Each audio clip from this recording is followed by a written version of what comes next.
This channel does not promote any violent, harmful, or illegal activities. All content provided by this channel is meant for an educational purpose only. মুর্শিদাবাদের লালগোলা থানার চোয়াপাড়া এলাকায় জাল আধার card ও জাল caste certificate তৈরির চক্রের হদিশ পেল পুলিশ।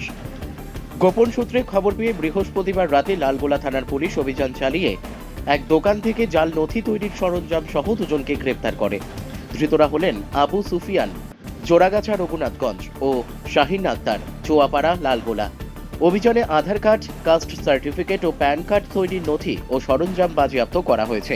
পুলিশের প্রাথমিক অনুমান ওই জাল নথিগুলি বাংলাদেশি অনুপ্রবেশকারীদের জন্য তৈরি হচ্ছিল। ধৃতদের আজ আদালতে তোলা হবে। ৮ দিনের পুলিশ হেফাজতের আবেদন জানানো হয়েছে। ভগবানগোলা এসডিপিও জানিয়েছেন, ওই চক্রে আরও অনেকেই জড়িত থাকতে পারে। তদন্ত চলছে। এটা আমরা গতকাল একটা সোর্স ইনফরমেশন মাধ্যমে খবর পাই যে চামাপাড়াতে একটি দোকানে fake Aadhaar card, caste certificate, PAN card এসব বানানো হচ্ছে এবং সাথে সাথে আমাদের লালগোলা থানার পুলিশ অফিসার সেই জায়গায় রেড করে এবং যেগুলো দেখতে পাচ্ছেন একটা প্রিন্টার মেশিন, একটা ফিঙ্গারপ্রিন্ট ডিভাইস, ল্যাপটপ দুটো, মাউস, কিবোর্ড, একটা স্ক্যানার, সিপিইউ এবং একটা মনিটর, এগুলো সিজ হয়েছে। এর সঙ্গে কি আরও কেউ জড়িত আছে মনে হচ্ছে?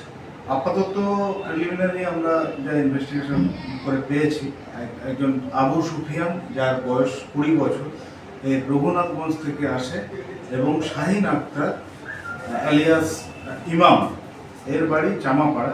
এর দোকানেই উক্ত আবু সুফিয়ান এই ফরজারি ফ্রডের এই কাজটা করে এবং এর সাথে যা খবর আসছে আরও কিছু লোক জড়িত আছে, সেটা আমরা ক্রমশ ইনভেস্টিগেশনের মাধ্যমে প্রকাশ চাই।